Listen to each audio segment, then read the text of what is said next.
Teacher Ads, sino ba ang gagawa ng Part 5 sa ating EIPCRF?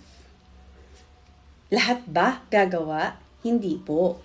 Pwede nyo po yun skip. Sino lang po yung gagawa? Okay. Gagawa po kayo kung nag-answer po kayo nito. Yan. Nakikita niyo po ito. Ito po ay ang Teacher's Commitment Form on PPST Indicators for Development. Makikita po natin ito sa DO34 Series of 2025. Okay? So, ano ba ang nilalaman nito? Una po, nandito po yung current school year, name of teacher, position before promotion, position applied for.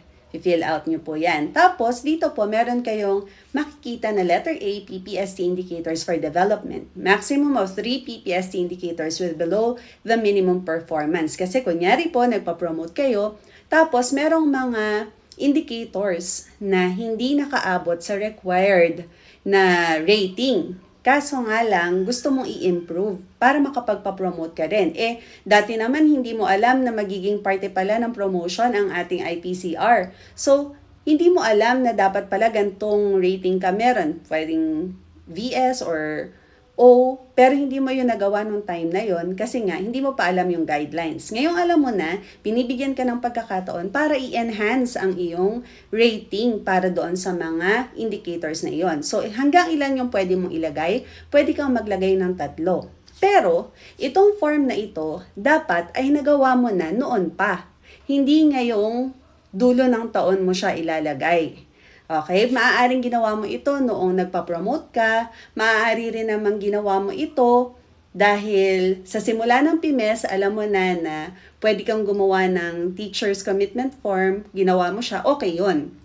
Pero, dapat yung mga indicators mo na ito ay magkakaroon ka ng commitment. Ano ang commitment statement mo? Ito. Sabi mo dito sa form, I hereby acknowledge the identified PPST indicators for development listed above and commit to, number 1, integrate these indicators into my current individual performance commitment and review form. So may mga nagtatanong, sabi nila, Teacher Ads, paano yon yung mga nilagay kong indicators sa commitment form ay wala sa current school year? Pwede po talagang wala.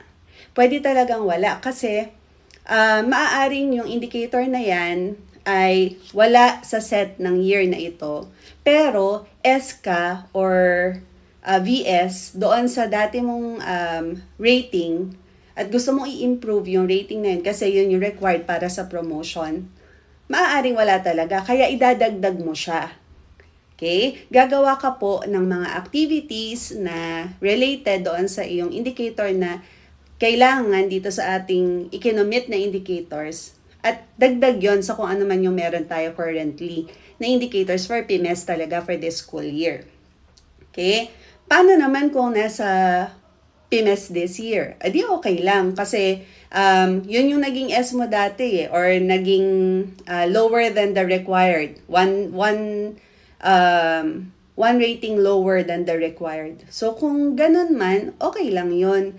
Yung rating mo ngayon, hindi na kailangang gumawa ka pa ng iba. Hindi na siya idadagdag kasi kasali talaga siya for this school year. Pero isusulat mo pa rin dito kasi nga po, yun nga po ay part ng iyong commitment para ma-improve or ma-enhance ang iyong rating para dun sa indicator na hindi nakaabot sa requirement. Okay? Next, number 2, undertake corresponding actions to improve performance in these areas within the current school year. Pwede pa ba next year? Hindi na. Kasi within the current school year lang siya pwede. Kasi nag-commit ka nung school year na to. So, dapat matapos mo rin siya within this school year.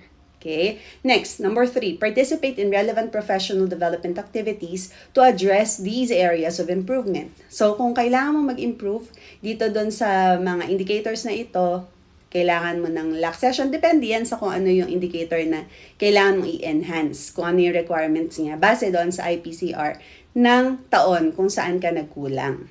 Okay? So, kailangan meron yan. At, ang pinaka-importante sa lahat, dapat meron ka nito.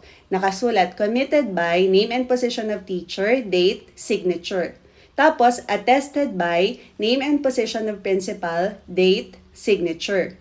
At, hindi lang kayo ng school head mo ang dapat nakapirma dito. Dapat din, na-receive ito ng HRMPSB chair. Dapat naipasa ito sa HR. Kung hindi mo ito naipasa noong simula ng taon or kung hindi mo ito naipasa noong time na ikaw ay nagpa-promote, hindi siya magiging valid. Kasi wala eh. Dapat umpisa ng taon na i-commit mo na to. Hindi ngayong dulo ng taon. Kasi ngayong dulo ng taon, dapat natapos mo na. Kasi kung hindi mo siya na-commit noon, hindi mo siya maidadagdag. Okay? So, ano pa yung isang ginawa mo dapat para masabi na ikaw ay gagawa ng Part 5? Doon sa ating ginawang ESAT, kung natatandaan nyo po nung bumaba ang PIMES, meron po tayong multi-year ESAT na inilagay. At doon sa multi-year ESAT, meron po dong part sa IDP na PPST Indicators for Development from the Teacher's Commitment Form. Okay? So, yung indicator na isinulat mo dun sa form na pinakita ko sa iyo na Teacher's Commitment Form, dapat naka-reflect din dito sa iyong IDP sa simula ng taon. Para part siya ng gagawin mo. Kasi nga may plano ka para sa mga indicators na iyon. Okay? So, dapat nakalista siya dito. Ngayon, kung nagawa mo na siya at na-enhance na ang iyong rating para dito sa mga indicators na inilista mo, dapat i-record mo siya doon sa EIPCRF natin. Yun yung part 5. So, doon ka gagawa. Kung hindi mo ginawa yung Teacher's Commitment Form, hindi mo inilagay doon sa ESAT IDP, yung mga indicators na nasa Teacher's Commitment Form, at hindi mo naman yan pinasa sa DO, hindi nyo naman yan pinirmahan, ibig sabihin, wala ka nitong part na ito. Okay? Bakit? Sabi dito sa order, as a condition for promotion under DepEd Order Number 34 Series of 2025, teachers with PPST indicators for improvement reflected in the Teacher's Commitment Form shall record their enhanced ratings in the EIPCRF. The updated EIPCRF tool will contain a dedicated portion for this requirement. Yun nga po, yung part 5 ng ating EIPCRF. Kung wala ka namang ginawang ganito, huwag mo na pansinin, dead man na lang. Okay? So, ganun lang. Ano naman yung magiging basis para masabi na ikaw ay nag-enhance nga ng rating? So, sabi dito, kasi nag-commit ka, di ba? You have duly noted the list of PPST indicators identified for improvement.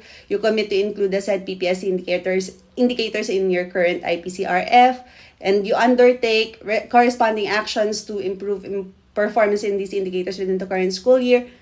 Ngayon, dapat makita yung improvement. Saan makikita? Sabi dito sa DO 34 Series of 2025, opportunities to improve on priority PPST indicators may be taken before or after the appointment and shall be demonstrated and documented through any of the following.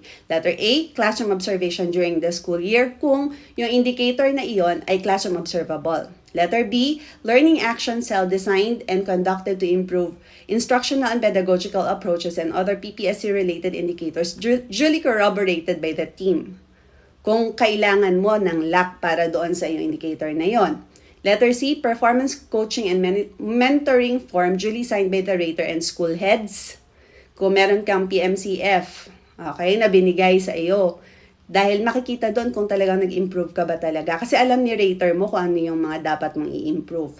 Next, teachers' participation and very satisfactory performance in DepEd programs resulting in improvement of learning outcomes. So kung ito man ay part ng iyong indicator or kailangan required ng iyong indicator na kailangan i-enhance, kailangan meron ka rin. So kung hindi ka naman naggawa ng mga ganitong bagay, skip mo na yan. Bye!